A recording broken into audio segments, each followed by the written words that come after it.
അടുത്ത ശ്രീ VR സുനിൽകുമാർ, അങ്ങേക്ക് 11 minute. Sir, ഞാൻ നന്ദി പ്രമേയത്തെ പിന്താങ്ങുന്നു. 1957 അധികാരത്തിൽ വന്ന EMS നേതൃത്വത്തിലുള്ള കമ്മ്യൂണിസ്റ്റ് ഗവൺമെൻറ്റിന് ഏറെ ഭാവനാപൂർണമായിട്ടുള്ള ആശയങ്ങളും വികസനപരമായിട്ടുള്ള ചിന്തകളുമാണ് ഉണ്ടായിട്ടുള്ളത്. അടിമത്തത്തിൽ നിന്നും ജാതി വ്യവസ്ഥയിൽ നിന്നും ഫ്യൂഡലിസത്തിൽ നിന്നും വളർന്നു വന്നൊരു സമൂഹത്തെ ഉയർത്തിക്കൊണ്ടുവരിക എന്നുള്ള ലക്ഷ്യത്തോടു കൂടി തന്നെയാണ് കേരളത്തിൻ്റെ വികസനത്തെ കാണാൻ ശ്രമിച്ചത്. കിടപ്പാടമില്ലാത്തവർ, ജാതി വ്യവസ്ഥയിൽ മാനസികമായിട്ടും സാമൂഹ്യപരമായിട്ടും സാമ്പത്തികപരമായിട്ടും പിന്നോട്ട് പോയിട്ടുള്ളവർ, കുഴിച്ചിടാൻ 6 അടി മണ്ണ് പോലുമില്ലാത്ത ഒരു കാലഘട്ടത്തിൽ നിന്ന് കമ്മ്യൂണിസ്റ്റ് ഗവൺമെൻറ് അധികാരത്തിൽ വന്നുകൊണ്ട് അന്നത്തെ ആ അടിച്ചമർത്തപ്പെട്ട സമൂഹത്തെ ഉയർത്തിക്കൊണ്ടുവരുന്നതിന് വേണ്ടി കുഴിച്ചിടാൻ 6 അടി മണ്ണും കീഴ്ക്കിടക്കാൻ വീടും, അക്ഷരമറിയാത്തവന് അക്ഷരം പഠിക്കാൻ പള്ളിക്കൂടവും നൽകിക്കൊണ്ട് ഒരുമിച്ച് സവർണനും അവർണനും ഒരുമിച്ചിരുന്ന് പഠിക്കുന്ന വേദികളായിട്ട് സ്കൂളുകളെ മാറ്റിയെടുക്കുകയും അടിച്ചമർത്തിൽ നിന്ന് മോചനം നേടിക്കൊടുത്തിട്ടുള്ള ഒരു നയപരിപാടിക്കാണ് അന്ന് EMS ഗവൺമെൻറ് രൂപം കൊടുത്തത്. തീർച്ചയായിട്ടും അടിമത്തത്തിൽ കിടന്ന ആ പൊതുസമൂഹത്തെ, പട്ടിണിയിൽ കിടന്ന പൊതുസമൂഹത്തെ, ജാതി വ്യവസ്ഥയിൽ കിടന്ന പൊതുസമൂഹത്തെ ഈ കാലഘട്ടത്തിൽ ഉയർത്തിക്കൊണ്ടുവരുന്നതിനുള്ള, ഇന്നത്തെ കാലഘട്ടത്തിനനുസൃതമായിട്ടുള്ള മാറ്റങ്ങളിലൂടെ തന്നെ ഉയർത്തിക്കൊണ്ടുവരുവാൻ സാധിച്ചിട്ടുണ്ട് എന്നുള്ളത് തന്നെയാണ് ഞങ്ങൾക്ക് എടുത്തു പറയാൻ കഴിയുന്ന ഏക കാര്യമെന്ന് പറയുന്നത്. പട്ടികജാതി പട്ടികവർഗ വിഭാഗത്തിൽപ്പെട്ട, ആദിവാസി വിഭാഗത്തിൽപ്പെട്ട, പിന്നോക്ക വിഭാഗത്തിൽപ്പെട്ട കൊച്ചുമക്കൾക്ക് പഠിക്കാൻ ഇടം കൊടുക്കുകയും പഠനമുറി കൊടുക്കുകയും വീടുണ്ടാക്കി കൊടുക്കുകയും അവന് ആരോഗ്യ സംരക്ഷണം കൊടുക്കുകയും വിദേശ രാജ്യങ്ങളിൽ പഠിക്കാനും അതോടൊപ്പം തന്നെ തൊഴിലവസരങ്ങൾ സൃഷ്ടിക്കുവാനും അവൻ്റെ ജീവിത സാമൂഹ്യ സാഹചര്യങ്ങളിൽ മാറ്റങ്ങൾ ഉണ്ടാക്കി കൊടുക്കുവാനും കഴിഞ്ഞു എന്നുള്ളത് തന്നെയാണ് ഈ സർക്കാർ, പിണറായി വിജയൻ സർക്കാരിൻ്റെ ഏറ്റവും വലിയ നേട്ടമായിട്ട് കാണാൻ ഞങ്ങൾ ആഗ്രഹിക്കുന്നുണ്ട്. ആ കാലഘട്ടത്തിൻ്റെ ഓർമ്മകളെക്കുറിച്ച് വയലാർ സൂചിപ്പിക്കുന്നുണ്ട്. മകരക്കൊയ്ത്തിന് വന്നവരെല്ലാം മാടം കെട്ടി മയങ്ങുമ്പോൾ അവയ്ക്കു ചുറ്റും തമ്പ്രാക്കന്മാർ അലഞ്ഞു ചൂളം കുത്തുമ്പോൾ 4 രൂപ 12 അണ എന്ന വയലാറിൻ്റെ കവിതയിൽ സൂചിപ്പിക്കുന്ന കാലഘട്ടമുണ്ട്. അതിൽ നിന്ന് എത്രയോ മാറ്റങ്ങളാണ് ഈ സമൂഹത്തിൽ ഉണ്ടാക്കിയെടുക്കാൻ പുരോഗമന ചിന്താഗതിക്കാരായിട്ടുള്ള കമ്മ്യൂണിസ്റ്റ് ഗവൺമെൻറ്റിന് കഴിഞ്ഞിട്ടുള്ളത് എന്നുള്ള കാര്യത്തിൽ യാതൊരു സംശയവുമില്ല. ഇന്ന് ഇന്ത്യ രാജ്യത്ത് പല സംസ്ഥാനങ്ങളിലും വിദ്യാഭ്യാസത്തിന് പോലും കഴിയാത്ത സാഹചര്യങ്ങൾ ഉണ്ടാകുമ്പോൾ കോൺഗ്രസ്സുകാർ മനസ്സിലാക്കേണ്ടതായിട്ടുള്ളത്, ഞങ്ങളാരും തന്നെ മറ്റു വിവിധങ്ങളായിട്ടുള്ള ബംഗാളും ത്രിപുരയും ഒഴികെയുള്ള സംസ്ഥാനങ്ങൾ ഭരിച്ചിട്ടില്ല എന്നുള്ളത്.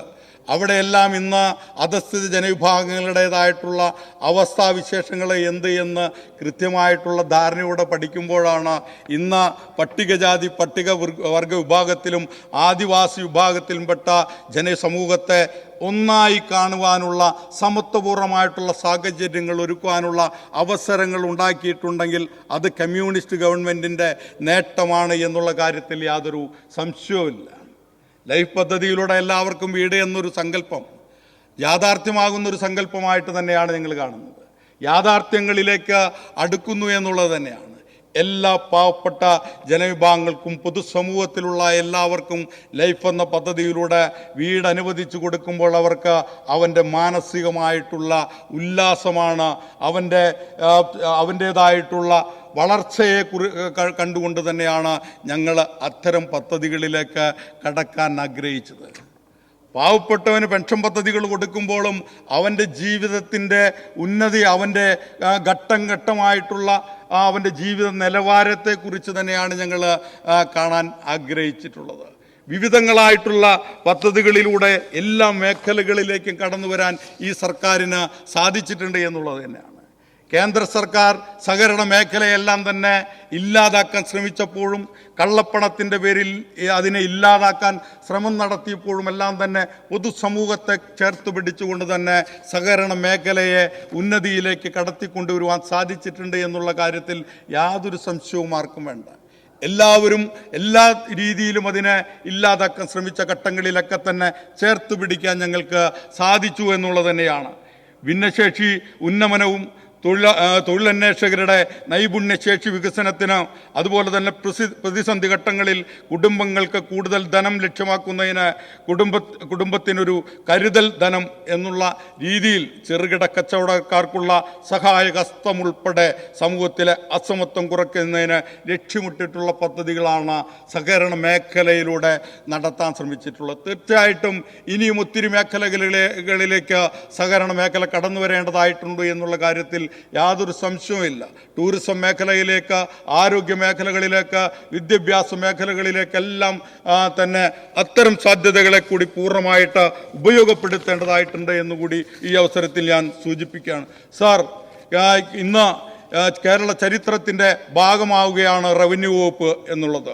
തീർച്ചയായിട്ടും രേഖകൾ പൂർണ്ണമായിട്ടും ഡിജിറ്റലൈസ് ചെയ്യുകയും ഭരണ സംവിധാനം പൂർണ്ണമായും ഈ ഓഫീസ് സംവിധാനത്തിലേക്ക് മാറുകയും ചെയ്തതിലൂടെ സംസ്ഥാന ലാൻഡ് റവന്യൂ വകുപ്പിന് ഇന്ത്യയിലെ മറ്റ് സംസ്ഥാനങ്ങൾക്ക് മാതൃകയാകാൻ കഴിഞ്ഞിട്ടുണ്ട്. എല്ലാ സാക്ഷ്യപത്രങ്ങളും ഓൺലൈൻ സംവിധാനത്തിലൂടെ വിതരണം ചെയ്യുന്ന റവന്യൂ വകുപ്പിൽ ഇതിനോടകം 10 കോടി സാക്ഷ്യപത്രങ്ങളാണ് ഈ സംവിധാനം വഴി വിതരണം ചെയ്യാൻ കഴിഞ്ഞിട്ടുള്ളത്. സാർ, സാക്ഷ്യപത്രത്തിന് ഓരോന്നിനും പരിധി വെച്ചിട്ടുണ്ട്. ആശ്വാസകരമായിട്ടുള്ള കാര്യമാണ്. എന്നാൽ ഈ നിർദ്ദേശങ്ങൾ മറ്റു വകുപ്പുകൾ അംഗീകരിക്കുന്നില്ല എന്നുള്ളത് ഇത് പരിഹരിക്കപ്പെടേണ്ടതായിട്ടുള്ള കാര്യമായിട്ട് കൂടി ഈ അവസരത്തിൽ സൂചിപ്പിക്കുകയാണ്. തൻ്റേതല്ല എന്ന് വിശ്വസിച്ചുകൊണ്ട് തൻ്റെ കൂടങ്ങളിൽ ജീവിക്കുന്ന അവരായിട്ടുള്ള ആളുകൾക്ക് 18,000-ഓളം പട്ടയം വിതരണം ചെയ്തുകൊണ്ട് ഏറ്റവും മാർഗപരമായിട്ടുള്ള സന്ദേശം ജനങ്ങളിലേക്ക് എത്തിക്കുവാൻ കഴിഞ്ഞു എന്നുള്ളത് ഏറ്റവും അടിസ്ഥാന പാവപ്പെട്ട ജനവിഭാഗങ്ങൾക്ക് വേണ്ടിയാണ് ഈ ഗവൺമെൻറ് എന്ന് സാക്ഷ്യപ്പെടുത്തുന്നു എന്നുള്ളത് തന്നെയാണ്. 515 വില്ലേജ് ഓഫീസുകൾ സ്മാർട്ടാക്കാൻ കഴിഞ്ഞിട്ടുണ്ട് എന്നുള്ളതും ഏറ്റവും ശ്ലാഘനീയമായിട്ടുള്ള ഒന്നായിട്ട് തന്നെയാണ് ഈ അവസരത്തിൽ കാണാൻ ഞാൻ ആഗ്രഹിക്കുന്നത്. സാർ, ഇന്നലെ ഇവിടെ കാർഷിക മേഖലയെക്കുറിച്ച് ശ്രീ മോൻസ് ജോസഫ് അധിക്ഷേപകരമായിട്ടുള്ള രീതിയിൽ പറയുകയുണ്ടായി. സംസ്ഥാനത്തെ കർഷകർ തകർന്ന് തരിപ്പണമാടുകയാണ് എന്നുള്ള ഒരു പ്രസ്താവന ഇവിടെ സൂചിപ്പിക്കുകയുണ്ടായി. സാർ, കാർഷിക മേഖല എന്താണ്, എങ്ങനെയാണ് ഇങ്ങനെയായി തീർന്നത് എന്നുള്ളത് ആദ്യം പഠിക്കേണ്ടത് കോൺഗ്രസും അതിനോടൊപ്പം നിൽക്കുന്നവരുമാണ്. ആസിയാൻ കരാറിലൂടെ ഇന്ന് ചൈനയിലും അതുപോലെ തന്നെ ശ്രീലങ്കയിൽ നിന്നും മറ്റ് ഇതര സംസ്ഥാനങ്ങളിൽ നിന്നുമെല്ലാം തന്നെ എല്ലാ കാര്യങ്ങളും ഉപ്പ് തൊട്ട് കർപ്പൂരം വരെയുള്ള കാർഷിക മേഖലയിലുള്ള എല്ലാ വസ്തുക്കളും ഇന്ന് വിദേശ രാജ്യങ്ങളിൽ നിന്ന് വന്നതോടുകൂടി നമ്മുടേതായിട്ടുള്ള കർഷകർക്ക് മരണമല്ലാതെ മറ്റൊരു വഴിയില്ല എന്നുള്ള സാഹചര്യങ്ങളിൽ വന്നപ്പോൾ 5 ലക്ഷത്തോളം വരുന്ന കർഷകർ ആത്മഹത്യയിലേക്ക് കടത്തിയിട്ടുണ്ടെങ്കിൽ അതിന് ഉത്തരവാദികൾ ആര് എന്ന് ചോദിച്ചാൽ ഇവിടെ ഇരിക്കുന്ന കോൺഗ്രസ്സുകാരാണ് എന്നുള്ള കാര്യത്തിൽ യാതൊരു തർക്കവുമില്ല. കടുത്ത സാമ്പത്തിക പ്രതിസന്ധികൾക്കിടയിലും 2011 മുതൽ 2024 വരെ സാമ്പത്തിക വർഷത്തിൽ കാർഷിക മേഖലയിൽ സംസ്ഥാന സർക്കാർ പ്ലാൻ വിഹിതമായി അനുവദിച്ച മുഴുവൻ തുകയും കർഷക ക്ഷേമത്തിനായി ചെലവഴിക്കാൻ സാധ്യമായി എന്നുള്ളത് അഭിമാനത്തോടുകൂടി പറയാൻ കഴിയും. കൂടാതെ കേന്ദ്രാവിഷ്കൃത പദ്ധതിയുടെ RKVY SMAM നിന്നും തുക ലഭ്യമാക്കിയും പ്രത്യേക പദ്ധതികൾ കേര നബാർഡ് പദ്ധതി വഴി കണ്ടെത്തിയും കർഷക ക്ഷേമത്തിനായി ഉപയോഗപ്പെടുത്തിയിട്ടുണ്ട്. ഒട്ടനവധി കാര്യങ്ങൾ ഇതിലൂടെ സൂചിപ്പിക്കാൻ ഉണ്ട് എന്ന് ഞാൻ പറയുകയാണ്. മുഴുവനായിട്ട് പറയുവാനും ആഗ്രഹിക്കുന്നില്ല. സാർ, വ്യാവസായിക മേഖല നമുക്കറിയാം. നമ്മുടെ പൊതുമേഖലാ സ്ഥാപനങ്ങൾ ഒന്നൊന്നായി വിറ്റഴിക്കപ്പെടുന്ന സാഹചര്യങ്ങളിലേക്ക് നമ്മുടെ നാട് പോവുകയാണ്. നമ്മുടേതെന്ന് ഞാൻ വിശ്വസിച്ചിരുന്ന എല്ലാ മേഖലകളിലും, മത്സ്യമേഖലയിലും അതുപോലെ തന്നെ കാർഷിക മേഖലകളിലും വ്യാവസായിക മേഖലകളിലും ബാങ്കിങ് മേഖലകളിലും അതുപോലെ തന്നെ ഇൻഷുറൻസ് മേഖലകളിലും റോഡുകൾ ഉൾപ്പെടെയുള്ള വെള്ളവും വൈദ്യുതിയും ഉൾപ്പെടെ എല്ലാ മേഖലകളും സ്വകാര്യവൽക്കരിക്കപ്പെടുമ്പോൾ ഇന്ന് പച്ചത്തുരുത്തായിട്ട് നിൽക്കുന്ന ഈ കൊച്ചു കേരളത്തിൽ എല്ലാ സ്ഥാപനങ്ങളെയും ഏറ്റെടുത്തുകൊണ്ട് പ്രാവർത്തികമാക്കുവാൻ ശ്രമിച്ചു എന്നുള്ളതും പുതിയ മേഖലകളിലേക്ക് കടന്നു വരുവാൻ കഴിഞ്ഞിട്ടുണ്ട് എന്നുള്ളത് വ്യാവസായിക മേഖലയിൽ ഉണ്ടായിട്ടുള്ള വലിയ നേട്ടങ്ങളിൽ ഒന്നായിട്ട് കാണാൻ ആഗ്രഹിക്കുകയാണ്. സാർ, 2025 ആഗോള നിക്ഷേപ സംഗമം സംഘടിപ്പിക്കാൻ ഒരുങ്ങുകയാണ് നാം. വ്യവസായ സൗഹൃദ സൂചികയിൽ ടോപ്പ് അച്ചീവർ പദവി നേടി കേരളം ഒന്നാമത് നിൽക്കുന്നു എന്നുള്ളത് വിവിധങ്ങളായിട്ടുള്ള മേഖലകളിൽ കടന്നുകൊണ്ട് 20,500 കോടിയിൽ പരം രൂപയുടെ നിക്ഷേപങ്ങൾ ആകർഷിക്കാനും 7 ലക്ഷത്തോളം തൊഴിലുകൾ സൃഷ്ടിക്കാനും വ്യാവസായിക മേഖലയിൽ കഴിഞ്ഞു എന്നുള്ളത് ഈ കഴിഞ്ഞ ഏതൊരു കാലഘട്ടങ്ങളിൽ നിന്ന് വിഭിന്നമായിട്ട് വ്യാവസായിക മേഖലയിൽ ഉണ്ടായിട്ടുള്ള വലിയ നേട്ടമാണ് എന്നുള്ള കാര്യത്തിൽ യാതൊരു സംശയവുമില്ല. ആരോഗ്യ മേഖലയിലേക്ക് നമുക്ക് കിട്ടേണ്ടതായിട്ടുള്ള എല്ലാ വിധങ്ങളും വെട്ടിക്കുറച്ചിട്ടും നമ്മളെ ആരോഗ്യ മേഖലയിൽ തന്നെ ഇല്ലാതാക്കാൻ കേന്ദ്രങ്ങൾ ശ്രമിച്ചിട്ടും അതുപോലെ തന്നെ മരുന്ന് ഉൽപ്പാദനവും വിതരണവും എല്ലാം തന്നെ വിദേശ സ്വകാര്യ കുത്തകൾക്ക് നൽകിക്കൊണ്ട് മരുന്ന് വാങ്ങുവാൻ പോലും സാധാരണപ്പെട്ട ജനങ്ങൾക്ക് കഴിയാത്ത സാഹചര്യങ്ങളിൽ അവരെ ചേർത്ത് പിടിച്ചുകൊണ്ട് ഈ കൊച്ചു കേരളത്തിലേക്ക് കാരുണ്യ സ്പർശം വഴി zero profit anti cancer drugs പദ്ധതി വഴി 2.1 കോടി രൂപയുടെ മരുന്നുകൾ വിതരണം ചെയ്യുന്ന ഒന്നായിട്ട് കേരളത്തിൻ്റെ ആരോഗ്യ മേഖല മാറിയിട്ടുണ്ട്. സൗജന്യ ചികിത്സക്കായിട്ട് 1600 കോടി രൂപ ചെലവഴിക്കുന്ന സംസ്ഥാനമായിട്ടും ഈ കൊച്ചു കേരളത്തിന് മാറാൻ കഴിഞ്ഞിട്ടുണ്ട്. ഞാൻ ദീർഘിപ്പിക്കുന്നില്ല. ഇവിടെ ഇരിക്കുന്ന ലീഗുകാരോട് എനിക്ക് ഒന്നേ പറയാനുള്ളൂ, നിങ്ങൾ വയനാട് വിജയിച്ചതിൻ്റെ അഹങ്കാരം ഒന്നും നിങ്ങൾ പറയേണ്ടതായിട്ടില്ല. നിങ്ങൾ കൊടുത്തിട്ടുള്ള വിജയം എന്ന് പറയുന്നത് മൂർഖൻ പാമ്പിന് കൊടുത്തിട്ടുള്ള പാലാണ് എന്നുള്ള കാര്യം നിങ്ങൾ ഓർക്കണം. ആരാണ് ഈ വിജയത്തിന്റെ പുറകിലുള്ളത്? പ്രിയങ്ക ഗാന്ധിയുടെ ഭർത്താവായിട്ടുള്ള റോബർട്ട് വധേര 250 കോടി രൂപ കൊടുത്തു BJP-കാരന്, RSS-കാരന് കൊടുത്തുകൊണ്ട് ഇന്ത്യൻ ജനാധിപത്യത്തെയും ഇന്ത്യൻ മതേതരത്വത്തെയും കശാപ്പ് ചെയ്യുന്ന ആ വഡോദരയാണ് ഈ പ്രിയങ്ക ഗാന്ധിയുടെ ഭർത്താവ് എന്ന് നിങ്ങൾ ഓർക്കണം.